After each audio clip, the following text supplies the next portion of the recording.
This week from GNC Week in Review, powered by GeekNewsCentral.com.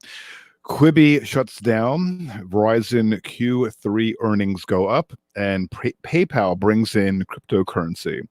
Those are some of the tech news stories from this week, and it's Friday, October 23rd, 2020.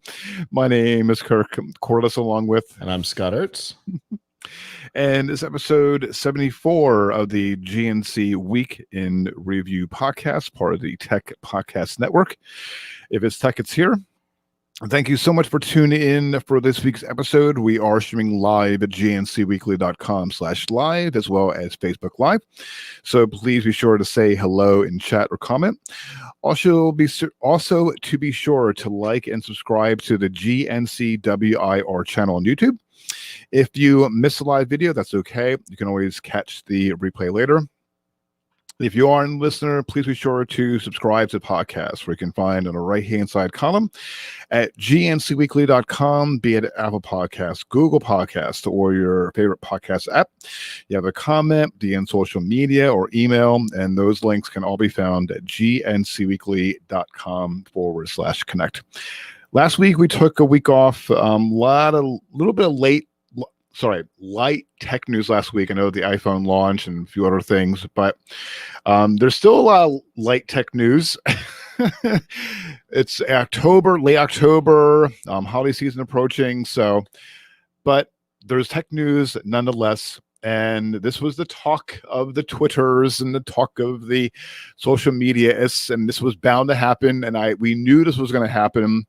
So the top story this week, and how many out there remember Go90 and the demise several years ago?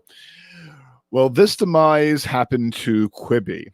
It is shutting down. This is according to reports from the Wall Street Journal and The Information. The Wall Street Journal reports that Quibi co-founder Jeffrey Katzenberg called the startup's investors on Wednesday and tell them that he plans to shutter the platform. Isn't Meg Whitman a partner too? So she's the CEO.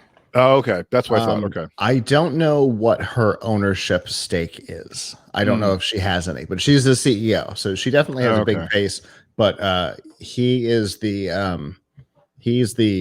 financial liability. Okay. Gotcha. Okay. I was kind of concerned on the, okay. Because, makes sense. All right. So he, in recent weeks, the company reportedly hired a restructuring firm to advise it. The Wall Street Journal says the firm presented its recommendations to Quibi's board of directors this week. One of the suggestions was that the startup wind down operations. The decision to involve a restructuring firm came after the startup reportedly tried to find a buyer for its struggling business. So they reached out to, from what I understand, Apple didn't want him, NBC Universal didn't want him. They're like, it's a stinking hot pile. Yeah. So there's so many problems here. The first, obviously, is something that Avram and I have been talking about for almost 2 years, and that is subscription fatigue. It is setting in, and Quibi is, by all accounts, the first real victim of subscription fatigue. People weren't interested in paying for the content, especially since the videos on average are shorter than the average YouTube or Facebook video with the same production quality. But they want you to pay for it. Another it's problem. only $5 a month. Right. But there were 11 episodes of Reno 911, and I couldn't find anything else that I was interested in. That's not a great position to be in. So the second big problem is that they implemented this idea of if you're watching, if you watch a show upright, it's one way, you get one scene, and if you turn it sideways, you get a different scene, which sounds like an interesting idea. It obviously means that you would have to watch every episode twice if you wanted to see everything. But there's a patent on that, and they did not license it. So they had a patent infringement lawsuit against them. Add to that the idea of the short form video being at maximum 10 minutes was totally designed for killing time while you're waiting for coffee, or if you're in a really bad traffic situation or something like that. That's literally what they were targeting. A run on the treadmill, that's what they were targeting. Hey, guess what? 2020 hasn't had any of those things. Because COVID made it so that people couldn't go outside. So their target demographic was killed by the lockdown. They had a massive patent infringement lawsuit against them that they were bound to lose. And nobody could understand why they would be paying for the content. They should have, I said this before they launched, they should have adopted Peacock's model of 3 tiers. A free version for certain content with ads, other high profile content locked behind a small paywall, and then a larger paywall to remove ads. That's Peacock's business model, and Comcast is very happy with how Peacock is going right now. So, they should have adopted that. They tried it in Australia. I don't know why they didn't try it outside of Australia. They should have tried it everywhere as like a last ditch effort, and they would have discovered that it worked. Well, I know that with Go90, I know that their whole concept was short form content, but also, like you said about the holding the phone, if you guys are watching, they would have the they wanted to be in a 90-degree angle, the best way to view content. And from what I saw, the videos I've seen was roughly about 10 minutes in length, except for one show. It was like a reality show based on, it's called A Runner. It was actually pretty good. But it was like maybe about... Was that the one where the guy was paid to be hunted or something like that? Yeah, that was the one. Yeah, it was basically it was where it was a group of like 8. It was 2 pairs. It was a total of 8 people, 2 each, and they were giving clues. And the runner would they would track him or her down. There was a female runner. Yeah, there was a female runner, and then there was 2 male runners, and they had different clues to find out where that he or she was. And they were running like live episodes, pre-recorded episodes. It was really, really good. And then supposedly there's supposed to be quote unquote a season 2, but then it was only on for the summer of I think it was like 3 or 4 years ago. I can't remember when. And then they're supposed to have a season 2 the following year, and then Go90 shut down after that. And Matt Damon was the executive producer of that show. Interesting. Yeah. So if you look up on YouTube, it was really good. It was a really good episode. I watched it like literally from start to finish, and the group that caught the runner at the end won, I think it was $1 million, I think, and then they had a contest for fans that gave these teams help with clues, and they would give them money or bonuses or things like that. It was heavily interactive. It was very interactive content via like Facebook and Twitter. No, I'm sorry, it was more Twitter than Facebook. Okay. But yes, basically what's Go90's at that point, it would have been like at the height of the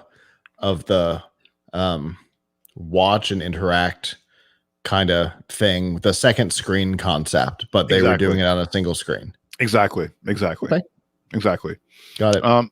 But it was but then like I said, they had supposed to be having season 2 and supposed to have original Go90, and they branded it heavily. I mean, it was all over every commercial. I mean, they branded it and Verizon branded it from one spectrum to the other. Of course, then little by little. Right. Exactly. Because when you're trying to launch something like that, it's hard to succeed. Even then, when it wasn't as crowded of a field as it is today, right, it was still a crowded field. Oh well, and the only way to separate yourself is to be obnoxious for a while. which is part of what Quibi didn't do. no. Right? They tried like gimmicky things, you know, the T-Mobile Tuesdays. Mhm. They gave 6 months for free, Mhm. which, by the way, disappeared this week just in time for them to announce that the service was going away. Mhm. But you know, And they NBC missed- and also they and also missed NBC all of the have important things, you know, that could have maybe helped. They missed all the important steps, which is a shame because I'm a big fan of Meg Whitman. I think she's a really great leader. I think that she got tricked into a service that didn't really stand a chance from the beginning. But I think she's a good leader, and for me, it's real sad to see her fail at something like this after, you know, being presiding over the largest growth at eBay and then helping HP. fix all of the disasters that the two idiot CEOs back to back created at HP. You know, it sucks to see her do. She was apparently CEO of a telecom company, possibly Frontier, at one point before eBay. Yes, you're right. And so was her sister or something like that. My uncle is apparently obsessed with her, and I had no idea until a couple of months ago. We mentioned her. I'm like, what? Why do you know Meg Whitman? That's the wrong side of the house for you. It's like, no, she was the CEO of a telecom company. Oh, okay. Well, yeah, it was Frontier. She's even cooler. Yeah. Yeah, and also too, but also with content, NBC put a stake in it by providing, I think it was it was a weekly news program or something, or news stories. And they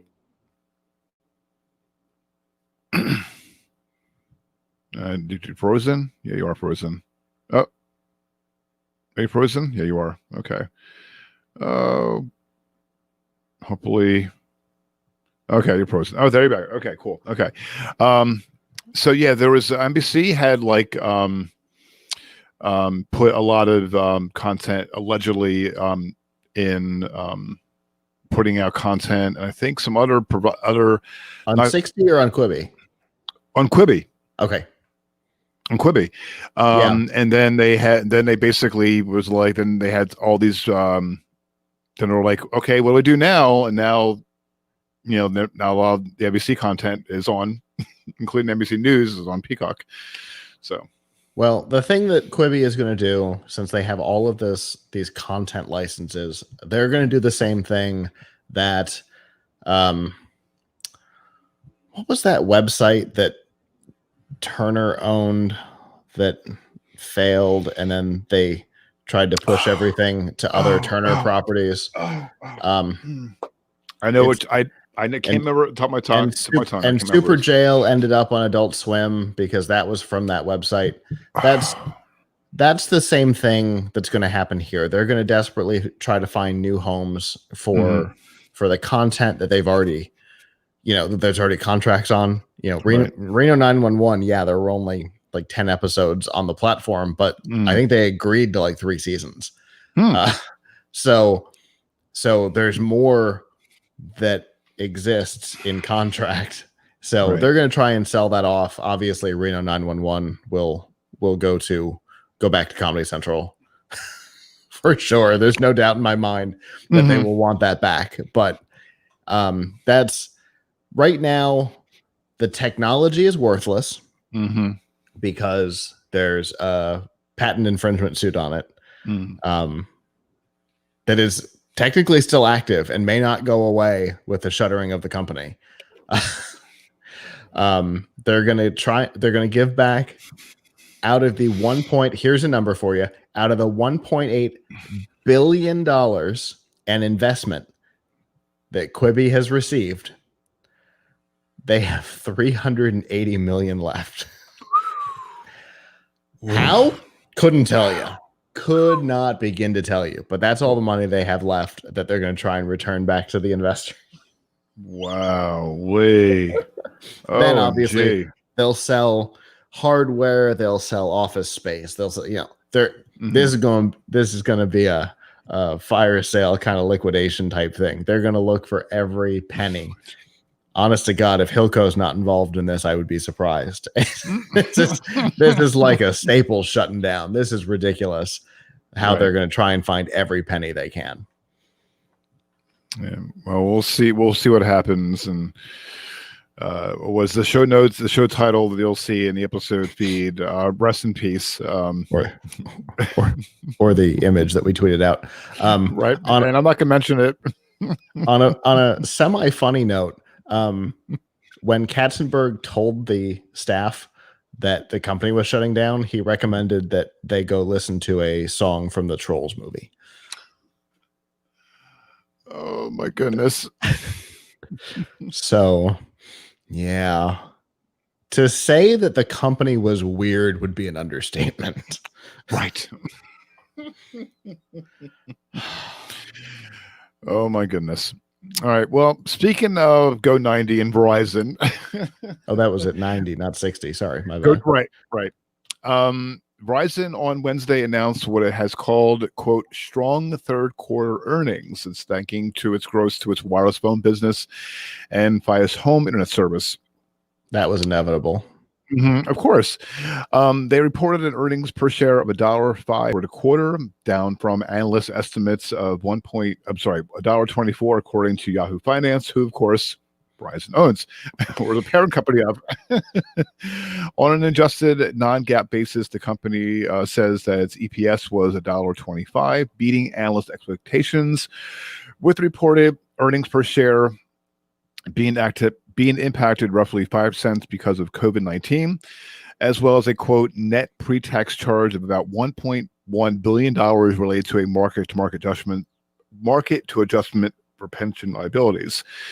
Revenue for the quarter was $31.5 billion, short of estimates $31.6 billion, with the drop being partially blamed on, quote, lower customer activity and the timing of certain device launches. They also add Verizon Wireless added 283,000 postpaid net smartphone users for the quarter. Now, a postpaid net user means these users pay their bills at the end of the month. Verizon's Fios home band broadband business saw its highest internet additions in support quarter 2014, with 144 net additions. The Fios 144,000. Right, 144,000 net additions. Because if 144 net additions was the best they had done since 2014, it's no wonder they've been selling off certain cities. Exactly right, and pretty much I know for one, it was the East Coast. Now it's only Jersey, PA, Delaware, Virginia, and New York, and that's it. Yep. The Fios unit did, however, see 61,000 customers cut its cable TV service, and I think the reason why is because no one wants to spend an absorbent amount of money for the phone and internet. I mean, TV and internet, they just want to cord cut. Yeah, so that's why I think the internet additions kind of, I guess they kind of compensated for it, or you see some people, because Verizon has, Fios has some market crossover, not a lot, but some market crossover with AT&T, and AT&T just shut down DSL, so that sent people comparing, right? And so some people would have switched. If they're going to go fiber, they've got the choice between AT&T and Verizon. Some people are going to switch. But you've also got people who are coming from, they're like, all right, well, I've got the cheapest cable internet right now. If I'm going to get a faster one, because now I'm working from home, my kids are doing school from home, I'm, somebody's downstairs watching Netflix.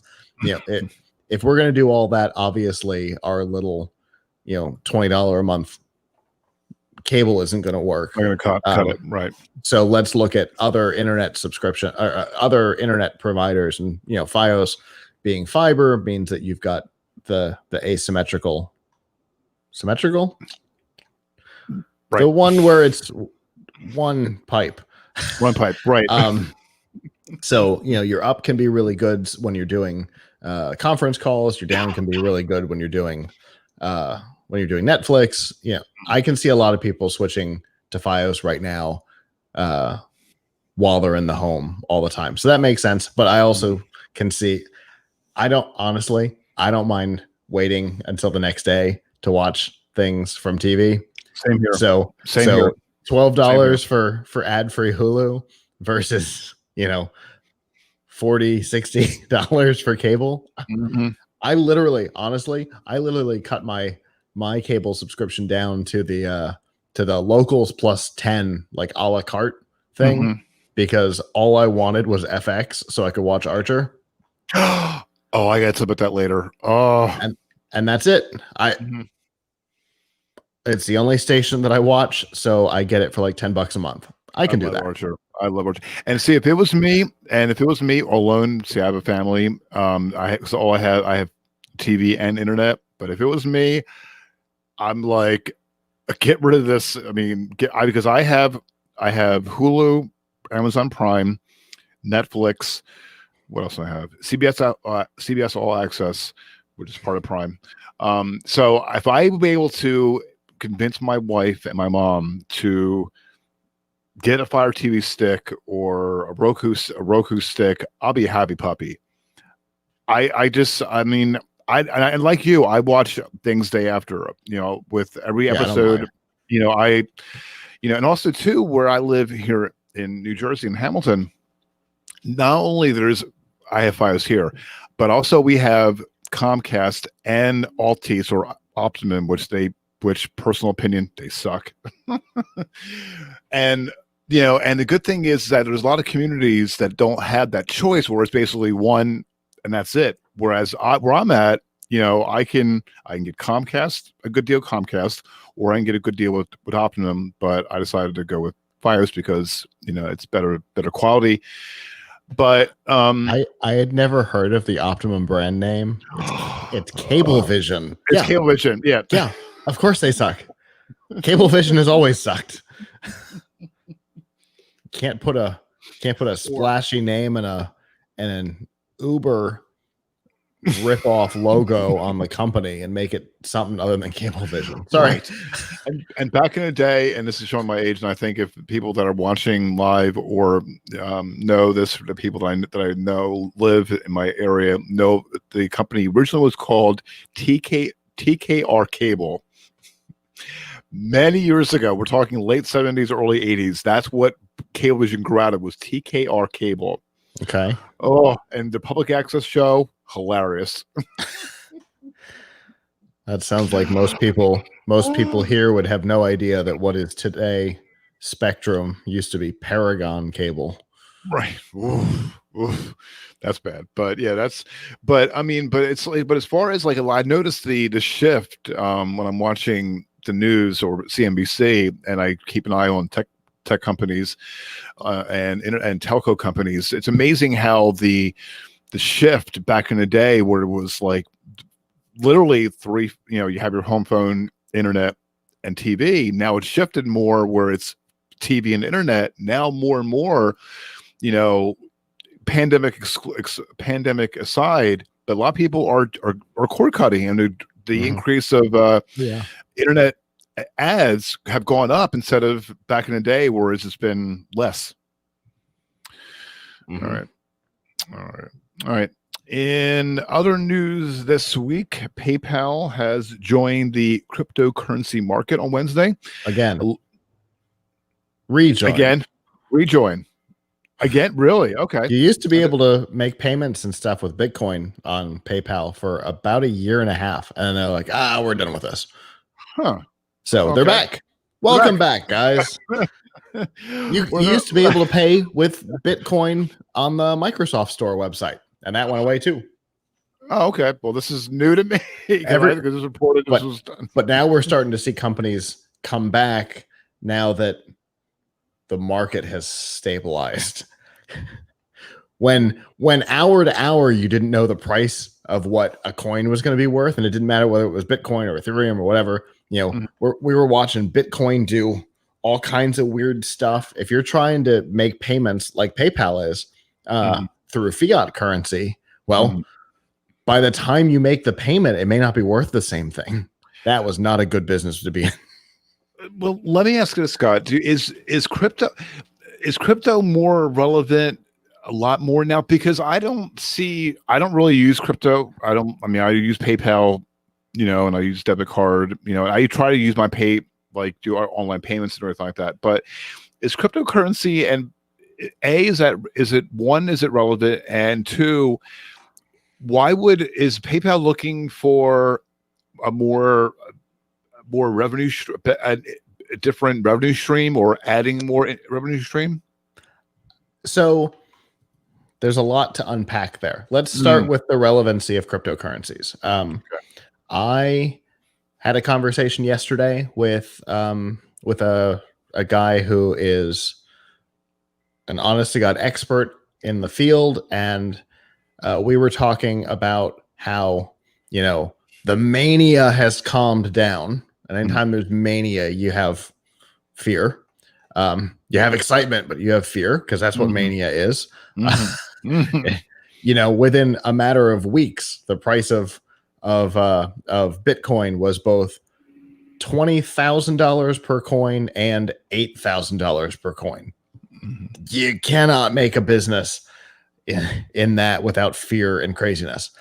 Today, things have stabilized, and even governments are starting to realize that trying to control a fiat currency is not going to be the long-term thing. There's literally a cryptocurrency conversation happening within the U.S. government. There are 3 South American countries that have eliminated their physical fiat currency in favor of a cryptocurrency. Now, in one case, it was because they were trying to manipulate the value of their currency, but that's a whole different thing. So yes, it's becoming relevant. Maybe not necessarily in the United States, because our currency is fairly stable. But if you look at places in Central Africa, or the former Soviet bloc, Ukraine, Kazakhstan, countries like that, where Belarus is a great example. At one point, they had to chop 6 zeros off the end of their currency value because inflation was so insane. But if you have a currency that's not based on a single government, a single economy, it's what they tried to do with the euro. But again, that was a centrally controlled thing, and so problems arise. If you're not based on a single economy, a single country, you don't have the problems of small control inflation like poor Belarus had, where a wheelbarrow full of cash got you a loaf of bread, and that is not hyperbole. So yes, is it a big deal in the United States? No, there are some people who are big into it, but our currency is fairly stable. But cryptocurrency is definitely the way things are going. So why is PayPal getting involved again? Right. Because international payments through a cryptocurrency are easy to do. They require no international wire fee. They are currently not monitored and maintained by the FTC or the SEC. There are all kinds of big, and they're not traceable.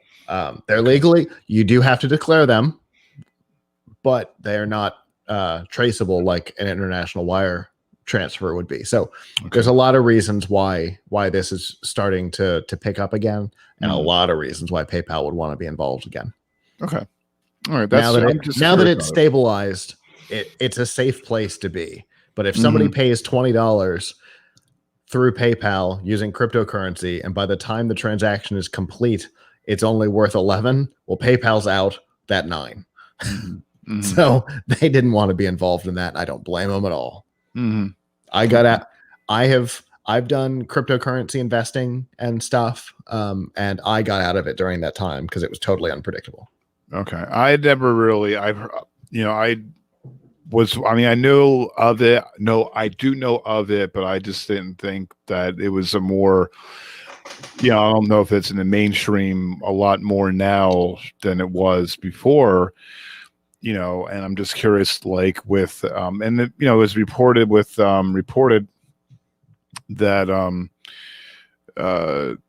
They mentioned about the global use, hoping they are hoping that it will encourage global use of virtual coins and prepare its network for new digital currencies.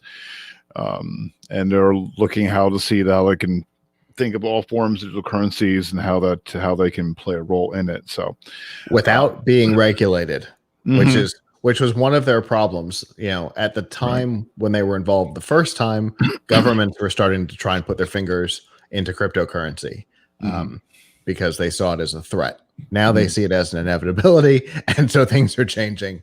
And governments try to squash threats and try to embrace inevitabilities. So we've gone from threat to inevitability at this point. In most of the world, the EU still sees it as a threat, but most of the rest of the world sees it as this fantastic way to avoid localized massive inflation, which is huge. So I can see them being involved, and they're not just doing Bitcoin, which is important. Right. They are interested in talking with countries about implementing their digital currencies, whether they be fiat or proper crypto. I think that's an important thing for them. They're not just leaning into one. They want to discuss with countries and issuers and everybody how they can participate, which having somebody as big as PayPal with their name involved will help. They were supposed to be involved in the Facebook disaster. That was going to be their re-entry into cryptocurrency, and that fell apart. That didn't work out. Pile it was. Yeah, I remember that was reported. I think Todd reported it, or when I was reported it. This was, was it last year? I think it was. No, actually, it was beginning of this year. I think it was beginning of this year. Started to fall apart. Well, no. Well, the initial it started to fall apart a week after they announced it. Right. Yeah. It was. Yeah. It was announced, and then they're like, "Well, that's okay." Yeah, I think the original announcement was in 2018. Yeah, I think. You're right. It started to collapse. Honestly, 2 weeks later, because 3 of the 23 founding partners left within 14 days. Yeah, I think it was 20. I think it was late. Yeah, it was late 2018. They reported about that, and then it fell apart soon after. Yeah.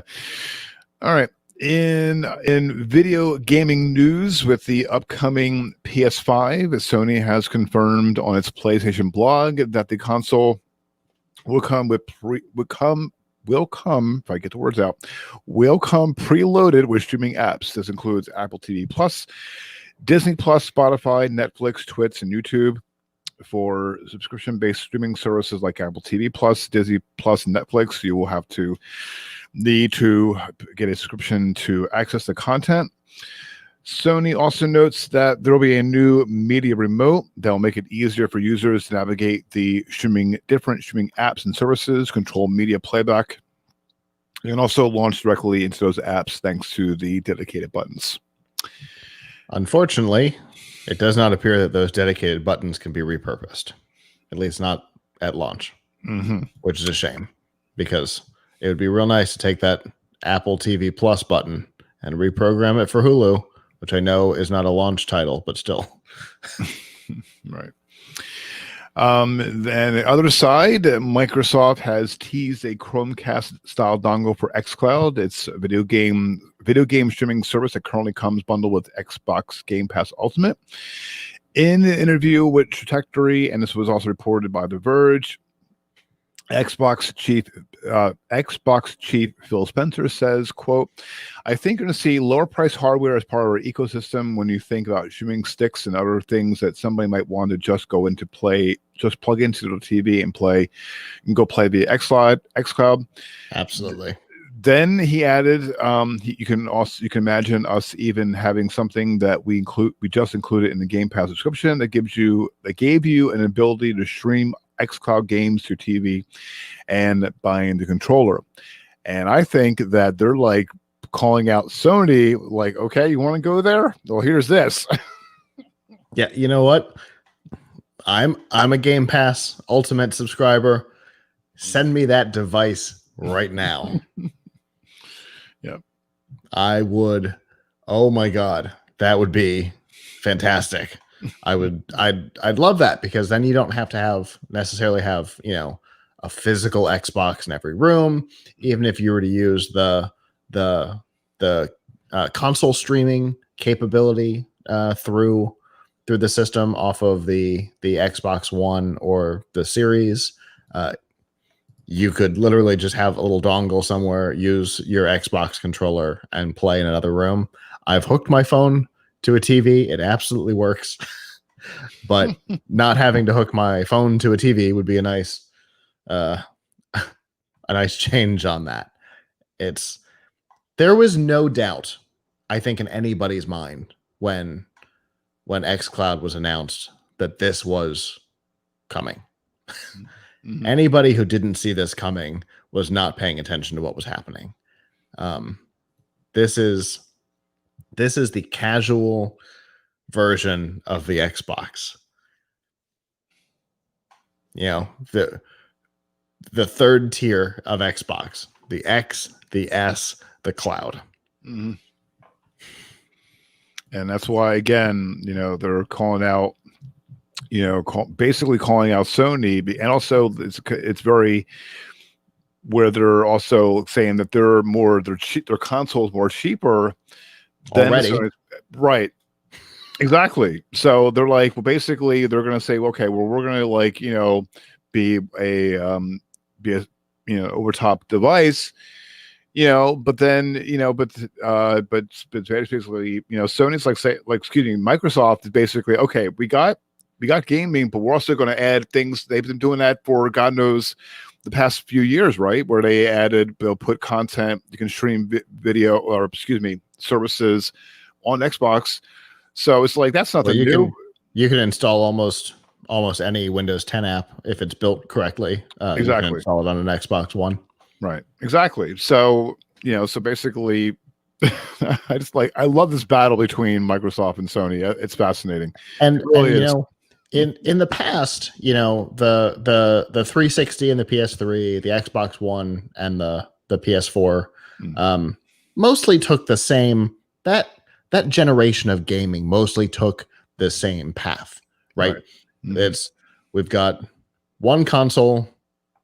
It plays our games. We both have exclusives.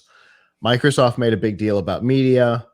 PlayStation ended up starting to make a big deal about media, although they never got the buy-in that Microsoft did on that generation.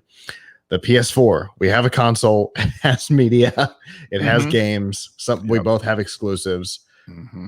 We both have trophies or achievements. Yeah. This generation, the companies are diverging in such a fascinating way. Sony is basically saying business as usual. Mm-hmm. We have a console, we have games, we have media, some exclusives. Right. And Microsoft is saying, here's the thing. Mm-hmm. You can buy an Xbox console and play our games in the best quality possible. Right.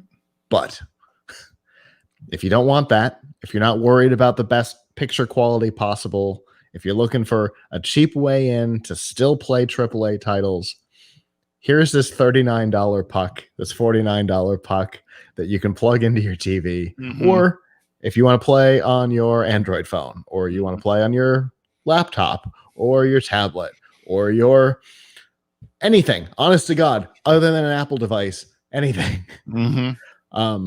Here it is. Go. Enjoy it. We don't care where you want to use it. Just enjoy the games. It is a very, very different mindset. It's a very different mindset for Microsoft. It's definitely the Satya Nadella Microsoft of wherever you are, so are we, which is definitely Satya's change to Microsoft, and certainly not Steve Ballmer. Certainly not Steve Ballmer. No. The guy who wouldn't release Office for iPad because it hadn't come out for Windows 8 yet. Moron. I love Bomber. Love Bomber, by the way, but that was such a stupid decision. Right. Cost him his job. Anyway, this is Satya's Microsoft, and I'm totally on board with it. I live in the wherever you are, so are we world. My day job is writing software using Microsoft technology for Android and iOS. Mm-hmm. Well, So- you're deep in. I know you are in the full on Microsoft ecosystem, full on, 24/7. So, all right, very good. All right, speaking of Netflix, Netflix reported its earnings for 3Q of 2020 after the bell on Tuesday. The company fell short of analyst estimates on earnings per share and global paid net subscriber additions, but exceeded expectations on revenue. Shares fell more than 6% during after-hours trading. A couple breakdowns of the numbers. Earnings per share, $1.74 versus $2.14 expected, according to Refinitiv consensus estimate. Revenue, $6.44 billion versus $6.38 billion expected, according to Refinitiv. And global paid net subscriber additions, this is according to FactSet, 2.20 million versus 3.57 million expected. Netflix said in its letter to shareholders that the slowed subscriber growth was largely expected. In the same quarter last year, Netflix added 6.8 million subscribers, though this time it's dealing with the fallout of the global pandemic. The company attributed its slow growth due to its, quote, record first half results. The stock was considered a good buy early in the pandemic, as stay-at-home orders left consumers looking for ways to fill their time. Netflix VP of Investor Relations Spencer Wang warned investors not to put wow, my tongue tied again, not to put too much weight on the subscribers' numbers. He said in the recorded earnings interview, quote, "We just really don't look over focus over a 90-day period. And just to give you an example, if the quarter was 40 hours longer, we would have come in slightly above our guidance forecast." He also, the executives also wrote in their letter to shareholders, the state of the pandemic and its impact continues to make projections very uncertain. But as the world hopefully recovers in 2021, we would expect our growth to revert back to levels similar to pre-COVID. Well, and also too, they've also been reported that they're no longer offering free trials. They don't need to. There's a certain point where everybody has taken advantage of their free trial at this point. Mm-hmm. I know I have. Yeah. So just to put all of these numbers into perspective for everybody, month over month, the stock price is up 73 versus 85. So it's up $13 a share. So what's that? Almost 3% month over month. Yes, it took a drop from 525 right before the announcement down to 488 at close of business today. Which, I mean, that's a big drop, but today is still well above where it was exactly a month ago. So investors are still confident in the company. And I mean, when you're talking about share prices in the $400 to $500 range, a 6% flux sounds like a lot of money, but it's still only 6%, and they're still up. So that makes sense because they've had a lot of ups and downs over the quarter. They've had a lot of ups and downs over the year, but year to date, they're almost double their stock price. So they're still in good position.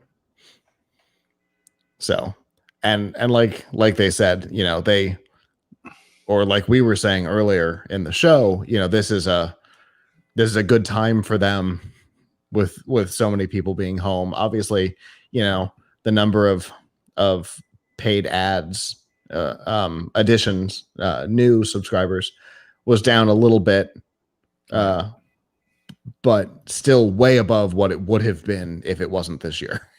Right. And I have Netflix, and I to be honest, like the movies. I mean, I'm sorry, the series you recommended to me.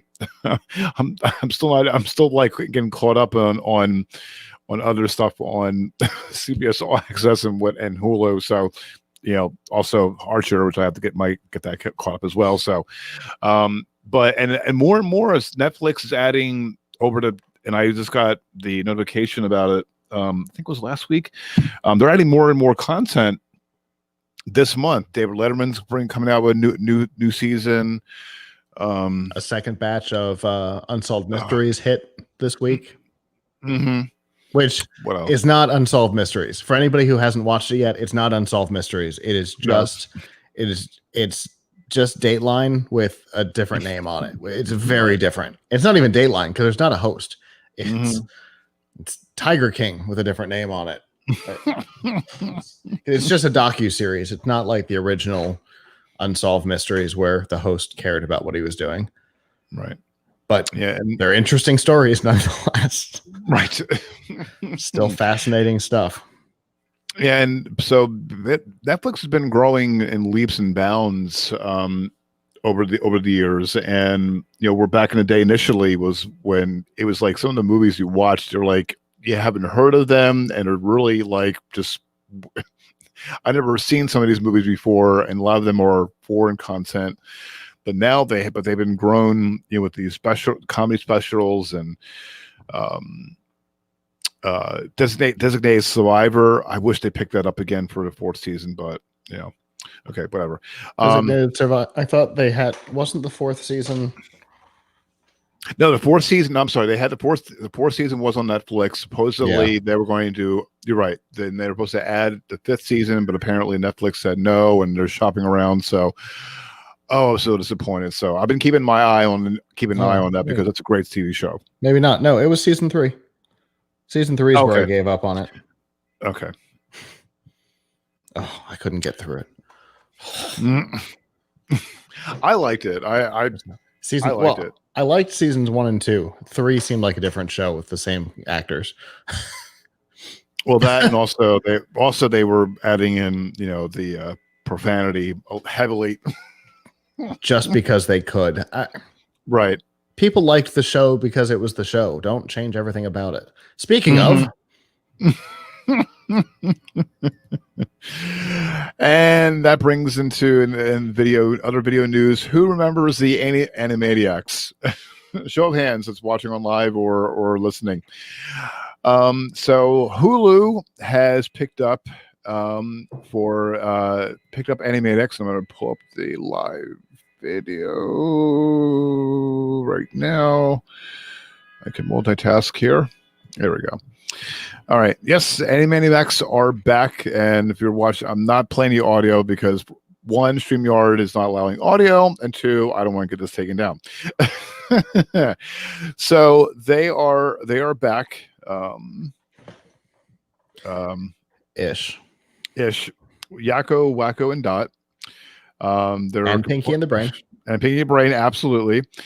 And in the trailer that you're watching on live video right now, they're happily selling out to signing a contract to Hulu.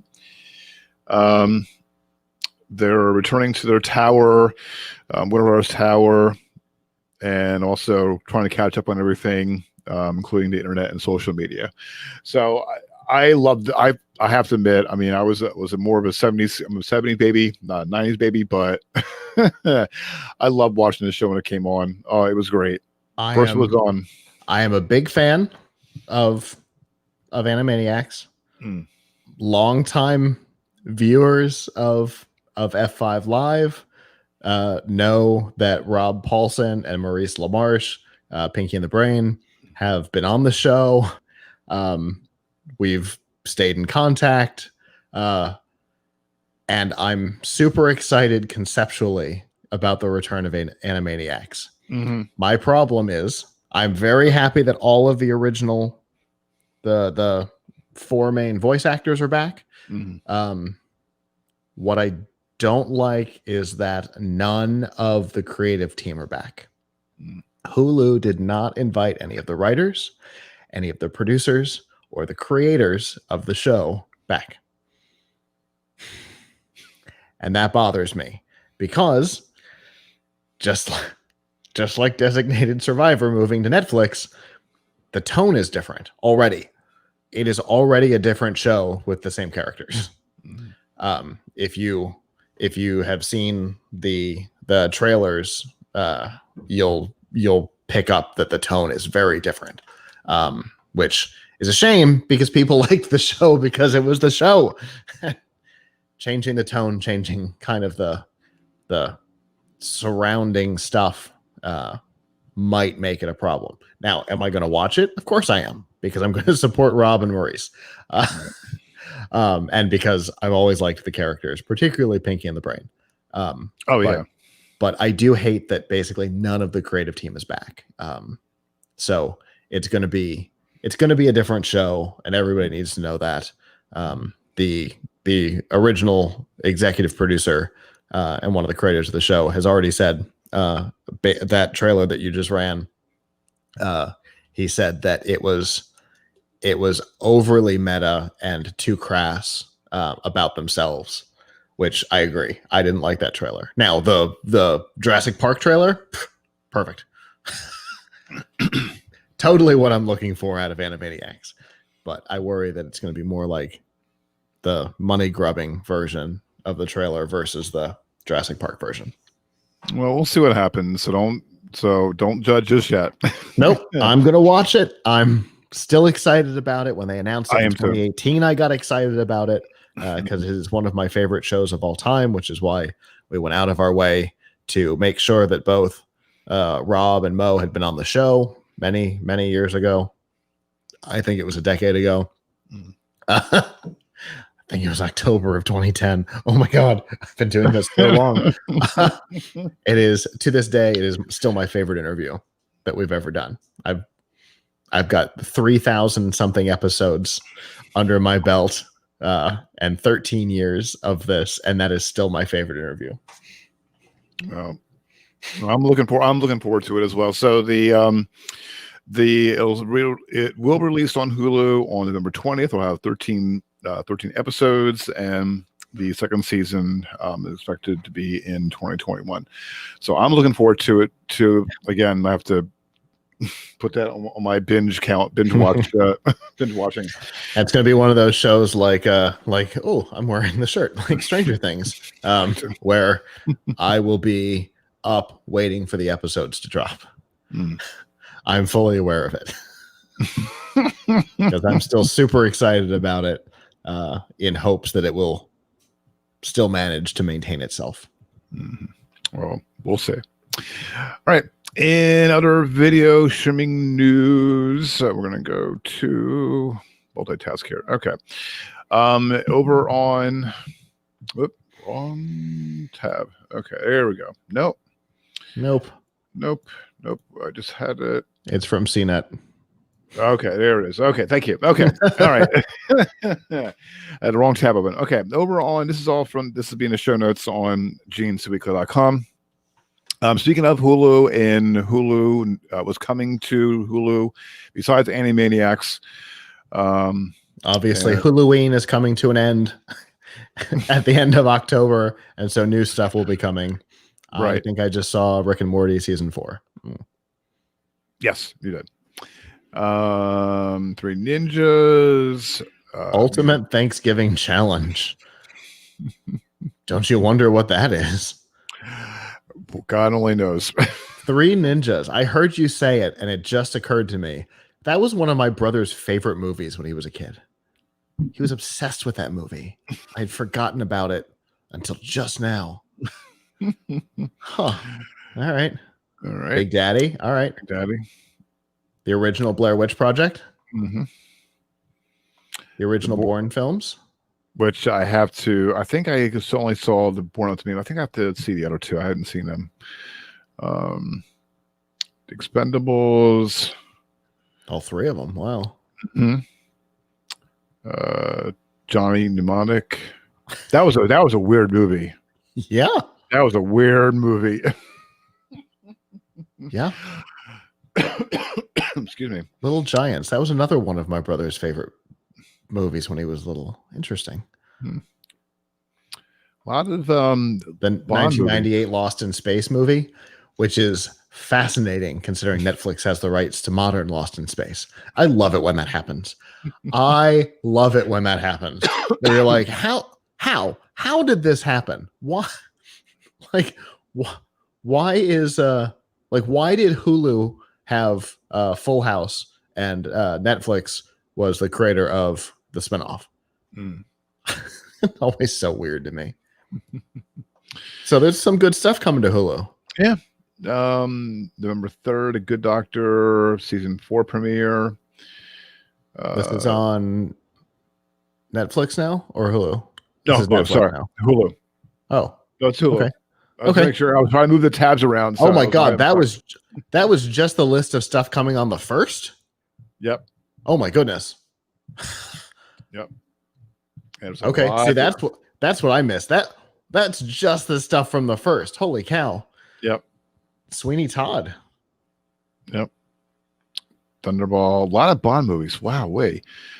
I have to get a couple of my Bond movies as well. I watched They must have just gotten the catalog. They must have gotten access to the catalog. all right. All right, so there's a lot of stuff coming. Lots of coming to to Hulu. Excuse me. Okay. What's new on HBO Max in November 2020? Go Anything down. to entice me over yet? Let's see. I don't know. Not yet. Although all the stuff from DC Universe moving over to HBO Max might be the thing that finally pushes me that way. Yeah, I'm not. Some of these movies I've seen already, and I'm not really. Cruel Intentions. That's another one of those movies I forgot existed. Some of these movies are, for me are Dark bad. Knight. Dark. There's some old stuff coming. Yeah. David Copperfield, 1935, and I saw something else from 1938. I don't remember what it was now, but they've got some old stuff. 1955, East of Eden. Mm. All right. So Christmas. Well, all right. So Flintstone Christmas is going to be on HBO Max, and Charlie Brown is going to be on Apple TV Plus. Sadness. Free Willy. Oh, another one of his favorites. I didn't care about any of these, by the way. Yeah. But it's interesting that it's like all of my brother's favorites, Guys and Dolls. Well, I don't know that that'll be enough to get me over to HBO Max, but Jason Goes to Hell. series. Jason. My daughter, we were driving home earlier to get something to eat. And my daughter was asking me, "Mommy, how many Halloween movies there are?" She goes, "I don't know. Two of them, the first two are good, and the other one was bad." Yeah. Anytime something like that ends up in space, you know that the shark has been jumped. Right. All right. So moving right along into that. Yeah. One. Oh, good. The Mask. How many times that movie's been airing? I mean, that's been on like practically every network, including HBO, for like God knows how long. Well, since 1994. Well, maybe 95. Right. Right. Oh Right. my goodness. Still All not right. enough to entice me over. All right. All right. Let's go to Netflix. What's new coming to Netflix in November? All right. November 1st, Boys in the Hood, Casper. Some of these movies I haven't really. Little Monsters. Nope. I was. Ocean's 11. Don't you wonder which one? Right. Thanks, guys, for letting us know which one. Paul Blart Mall Cop. That If movie you- was stupid. If you need 90 minutes of pure stupid, there it is. Exactly. My point. My thought exactly. School Days. The Indian in the Cupboard. Okay. Not that anybody my age didn't see it every year through basically all of middle school, but Again, ditto. The next Karate Kid. Oh. The reboot on I don't know if you've seen it, but it's okay. That's a whole different story altogether. I have never some of these movies I never see. This is what I'm talking about. Now we're getting into the Christmas stuff. Right. Paranormal. Right. There's definitely a market for that. Hmm.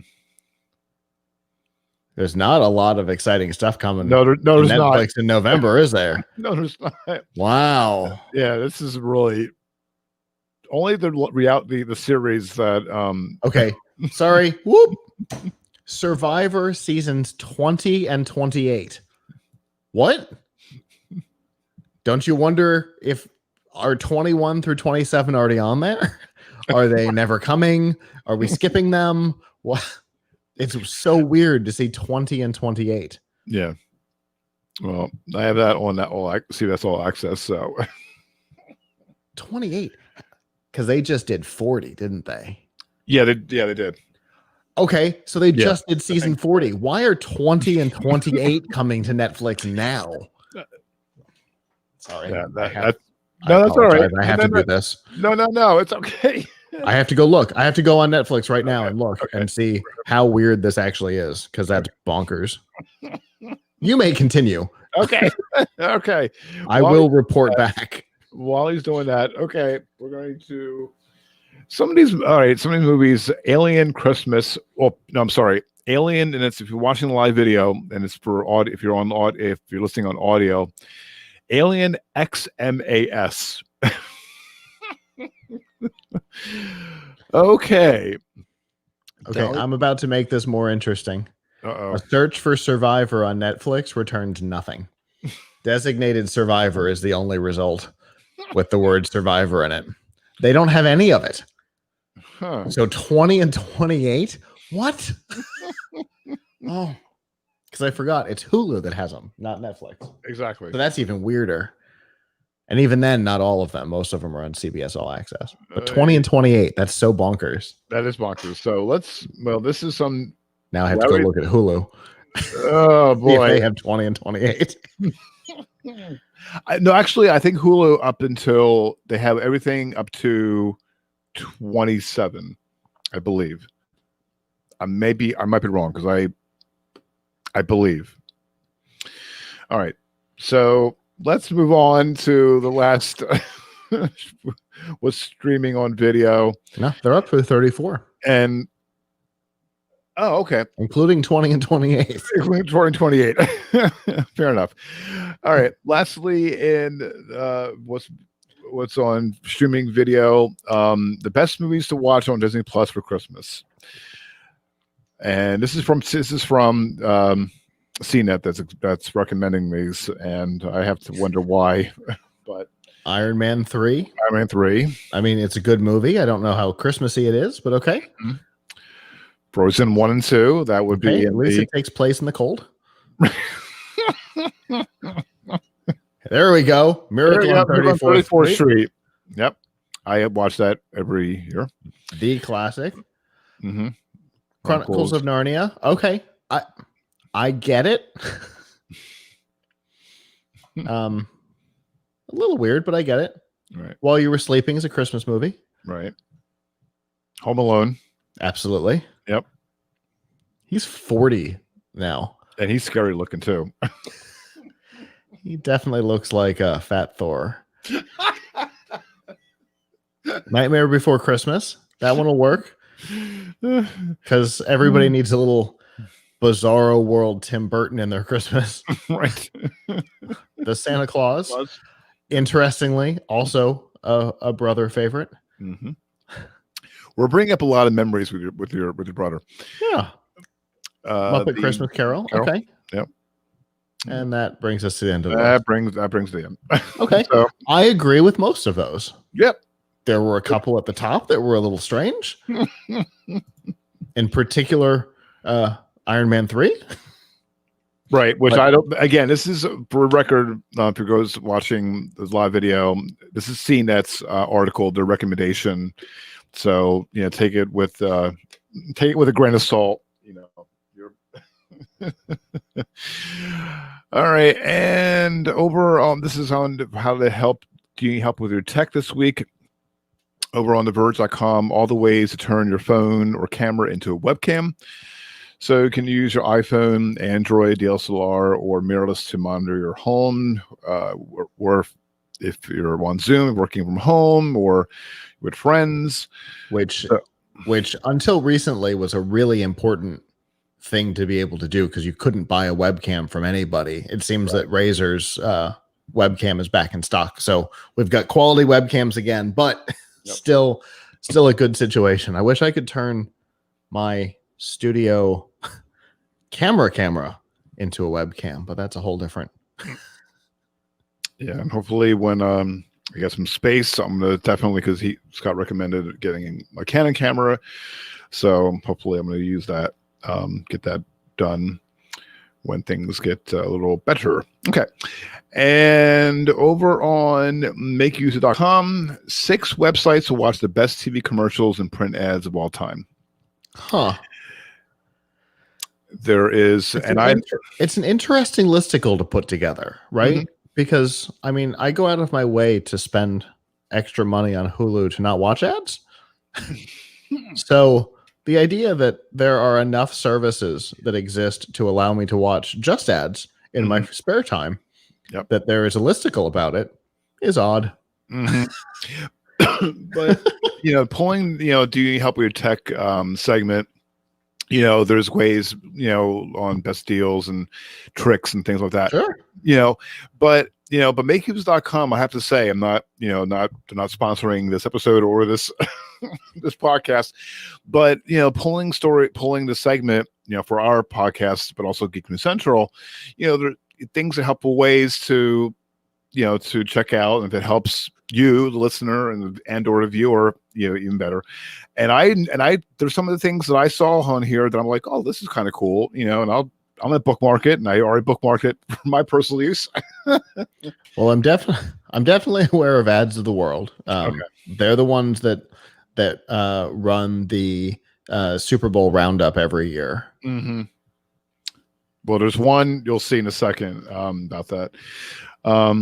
There's Losers Archive, the best print ads around the world. There's an extra R in there. It's not loser. Oh, okay. Loser, sorry. See, I'm tongue-tied. I'm not, for whatever reason, I'm like, oh my goodness. Yeah. Okay. This is what I was talking about. Super Bowl ads. Watch all the best Super Bowl ads in history, and I can't get enough of the Super Bowl. The Super Bowl's great and all, but the ads are like hilarious, and especially the Go Trade commercials. Oh, that baby. Oh, I miss the old GoDaddy commercials. Oh yeah, they're great too. There's some ones, but yeah. All right. So there also Game Pressure, best video game ads and TV commercials, and best ads, TV, print, outdoor radio, excuse me, and interactive commercials. And number 6, this is for Reddit, excuse me. Yep. r/commercials, subreddit for advertisements and commercials. So that's all so these will be in the show notes on GMP. What is wrong with that kid's teeth? They look like they're somebody else's. Weird. Sorry. Scary and disturbing at the same time. Thanks, Scott. I don't like it. I'm going to take this out now. Thank you. I don't like it. All right. And finally, this week. Now, who doesn't love going and getting ice cream and enjoying it in this nice fall time or in summertime? I know where we're going. And who loves going to McDonald's to get ice cream? Nobody, because the machine never works. Exactly. So someone has a little time on their hands to find out if any McDonald's ice cream machine is working with this web app. Rashik Zahid debuted a web app this week that uses McDonald's ordering API. He reverse engineered, of course, to query every single McDonald's in the United States. Assuming a store has correctly indicated that ice cream is unavailable and that its ice cream machine isn't working, it'll show up a little dot on the McBroken map. And yes, the site is called McBroken.com. So we're going to go to the site. We're going to go to the site right now. If you're watching live right now, I'm going to go. There we go. And I also had this bookmarked as well. And he was asking me, would you like to help me cover the cost of running this website? Buy me a McFlurry. Okay, that's pretty funny. So we're going to check my little neck of the woods in New Jersey. And I've got 2 of them that are out near me. Okay, well, we're gonna dive in that one in a second. All right, so if you're watching live, I'm showing a map, or if you're listening on a video right now, and if you're listening, please subscribe, join us on gncweekly.com/live. Subscribe to our YouTube channel, please, and hit the notification button, because some of the stuff that we put on live video is really funny. Gets me excited, gets me happy, and Scott gets me cracking up every week. So, all right. In any event, so my neck of the woods, there is now the green dots you see on your screen. These are all the ones that are not broken. If you go over into Pennsylvania, there is a few that are not working, apparently. There's one in Philadelphia that was reported 14 minutes ago. Machine is broken. Let's see. We're going to zoom out here. This is fascinating. Seattle. It says Seattle has 0 down. That does not seem likely. Right. All right. So all right. Well, they're just counting Seattle, not greater Seattle. And it looks like there are only 2. That can't be right. So we're going to check Scott's neck of the woods. And on the peninsula, we have 2, one in Clearwater and one in St. Pete. Then there was one over on Ehrlich Road in Tampa and one in Sarasota. All right. So apparently all the green dots here, if you're watching live, is working. However, in St. Petersburg, reported 39 minutes ago. This is as of 9:14 p.m. So that was a little over 8:30 or so. Machine is broken. I love it. I love it. Where are we at? This is the silliest thing I've ever seen, and I love it. And like I said, I bookmarked this as well. Yeah, I saw this the other day. I saw people start sharing this, and it makes me so happy. The thing that's really fascinating to me is, the joke is that the machine's always broken, right? Well, 7% of all the machines in the country are currently down. Well, currently right now, 7.8% is currently broken. So it looks like, let me go, whoa. Okay. Well, apparently looks like Boston sucks. 12.5% of Boston is down. Right. And that, in fairness, that number is about to go up. Probably in about an hour and a half, when they have to start shutting down to clean the machines. So we're going to start seeing a shutdown here shortly. That these numbers are going to spike, and I can't wait to watch it. Yeah. So definitely bookmark this. Definitely, this is if it's in the show notes. So we will have a link on it that you can check out the story in a little more detail. And like I said, this guy, God bless the man, he has way. All right. Time on his hands. To be fair, I have done these types of stupid things when I'm bored. No, that's it's like, oh, okay. So obviously there's an API out there. Mm-hmm. McDonald's doesn't necessarily want me to know what it is, but I'm going to find it. Right. I have totally done this before. No, that's okay. Again, having too much time on your hands, God bless you. I mean, God bless the guy that's doing it. You know, to be honest with you, I'm probably going to donate a McFlurry to him. What the hell? I mean, because it's given good content for this episode, and you know, I'm gonna do that. I'm gonna do that when we get off here. Definitely do that. All right, awesome. All right, that is the tech news for this week for Friday, October 23rd, 2020. Thank you so much for tuning in for this week's episode. Show notes from this episode can be found at gncweekly.com. Also, be sure to check out the latest tech news and commentary from geeknewscentral.com. And be sure to tune in Mondays and Thursday evenings. Todd Cochran is back at GNCweekly. At Geek News. Oh my God. At geeknewscentral.com/live for the Geek News Central podcast. And be sure to tune in and watch at gncweekly.com/live Friday evenings at 8 p.m. Eastern Time. So be sure to like and subscribe to GNC WIR channel on YouTube. Please make sure to click on the bell and always select always for notifications so you will not miss the next episode. Or be sure to subscribe to this podcast or your favorite podcast app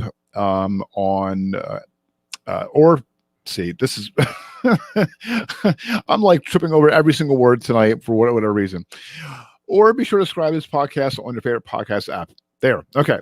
And be sure to tune in with Scott and Edwin Pilch on F5 Refreshing Technology Sunday evenings at 9 p.m. Eastern Time at f5live.tv/join us. Comments on this week's episode, especially my speaking abilities this evening, as tripping up every single word, as well as what is your favorite ice cream joint to go to. We would love to hear from them. Head on over to gncweekly.com/connect. You can connect via email, Twitter, or Facebook. I'm on at Twitter. I'm at Kirk Corliss. My favorite ice cream is Black Cherry. Scott is on Twitter at TTTMABO. Till the next episode of the GNC Week in Review podcast. So long. Ciao.